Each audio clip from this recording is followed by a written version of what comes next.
In 1965, two engineers from San Ramon, California, built a gun that fires rockets.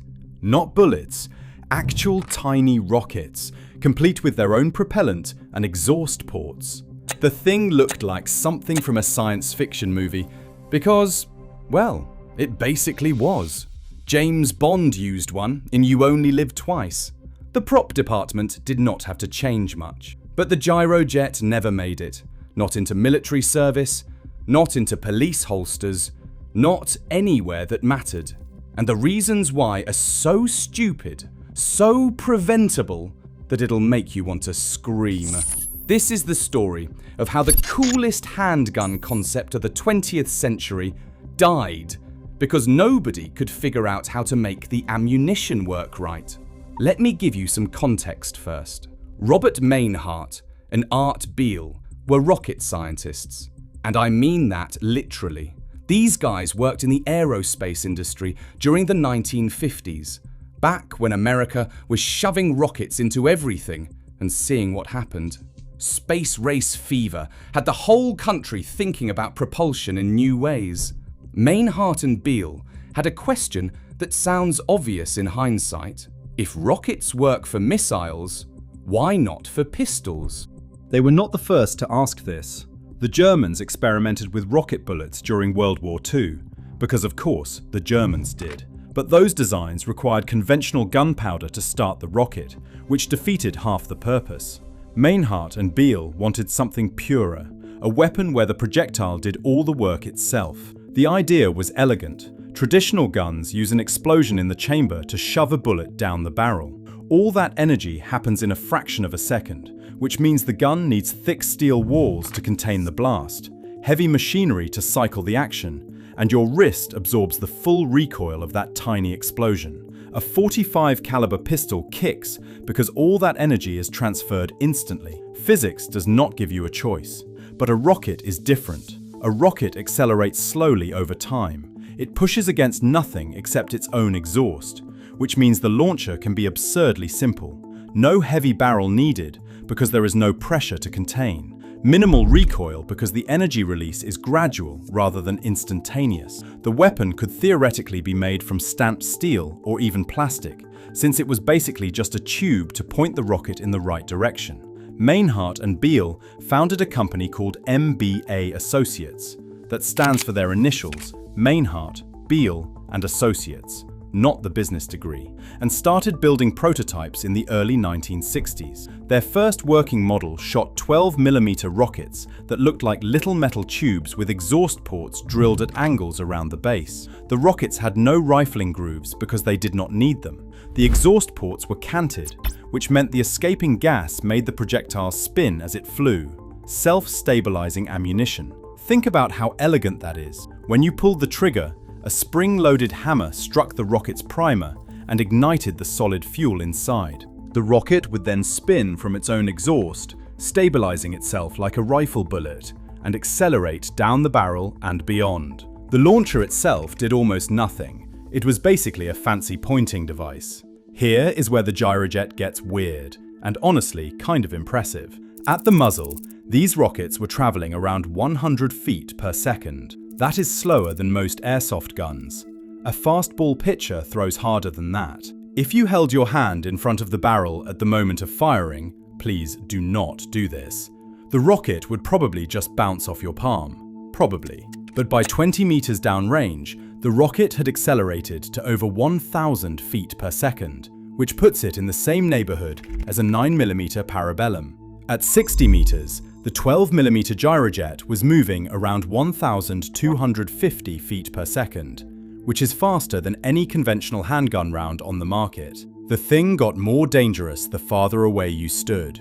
The math here is interesting if you care about ballistics. A conventional bullet starts at maximum velocity and slows down due to air resistance. A Gyrojet rocket starts at almost nothing and speeds up until it runs out of fuel. At very close ranges, a pistol bullet wins. At medium ranges, they are comparable. At long ranges, the rocket is actually carrying more energy than it did at the start. The military got interested almost immediately. Vietnam was heating up, and the army was desperate for anything that might work better in jungle conditions. Special Forces units were looking for lightweight weapons with suppressed signatures. The Marine Corps wanted something that worked after being submerged. The Gyrojet promised solutions to problems nobody had figured out yet. Think about what the weapon offered. Nearly silent operation, because rocket exhaust is much quieter than a gunpowder explosion. Almost no recoil, making accurate rapid fire possible even for poorly trained shooters. Inherently waterproof design, since there was no action to flood or cycling mechanism to jam. The launcher could be made so light that soldiers could carry more ammunition for the same weight penalty. Every special operations wish list from that era looks like a Gyrojet spec sheet. The pistol itself was a beautiful piece of engineering for 1965. It had a fixed barrel and an aluminium frame. The whole thing weighed about 13 ounces unloaded. Compare that to a Colt 1911 at 39 ounces. You could theoretically make the frame out of plastic if you wanted to, since there was no chamber pressure to contain. Some prototypes used a Zamac, that is, a zinc alloy frame that looked almost toy-like. And then everything fell apart. Slowly at first, then all at once. The ammunition was the problem. It was always the ammunition. From the first prototype to the last production run, MBA associates never solved the fundamental manufacturing challenge that doomed the Gyrojet. Each rocket had 4 canted exhaust ports at its base. The angles had to be machined precisely, or the rocket would veer off course. We are talking about tolerances measured in thousandths of an inch. And in the mid-1960s, that kind of precision was expensive, really expensive.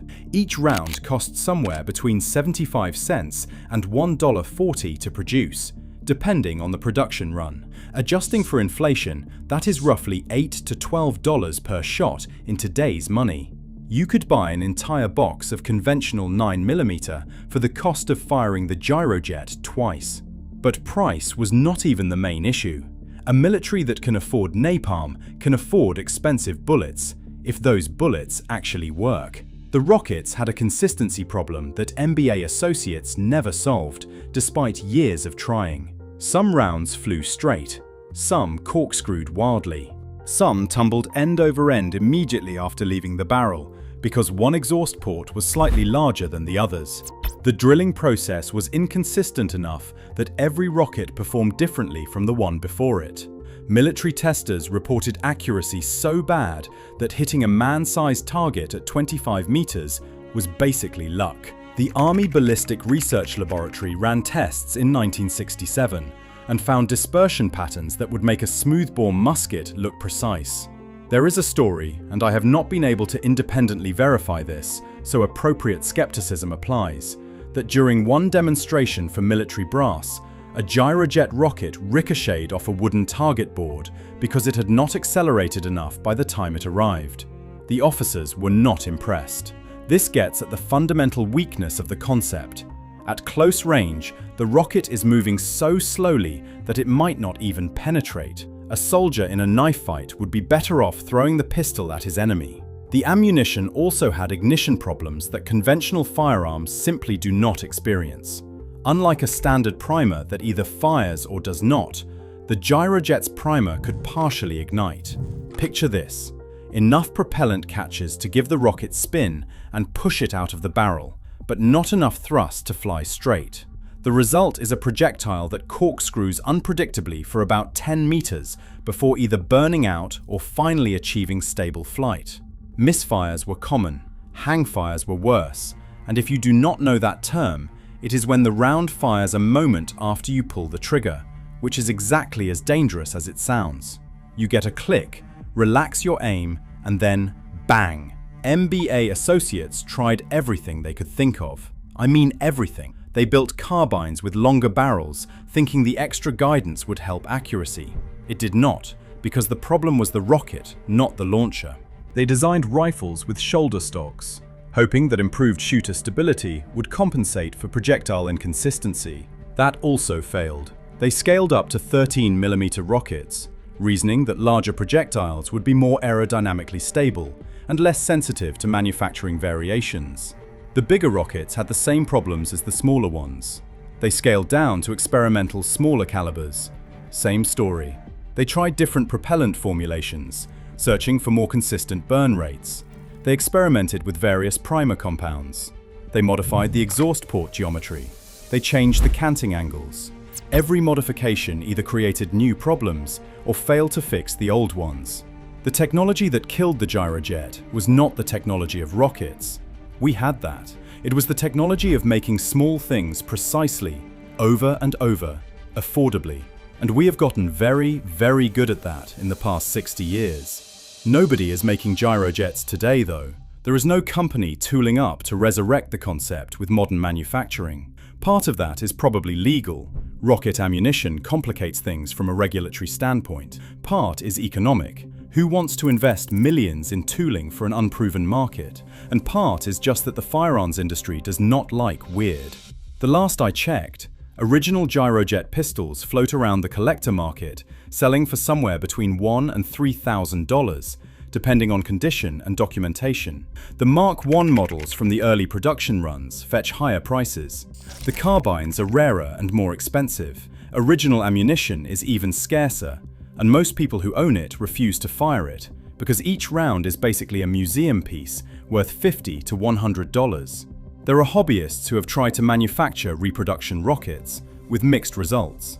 The same precision problem that plagued MBA associates makes backyard production nearly impossible. This happens more than you might think in weapons development. A design gets abandoned not because it was a bad idea, but because the supporting technology was not ready.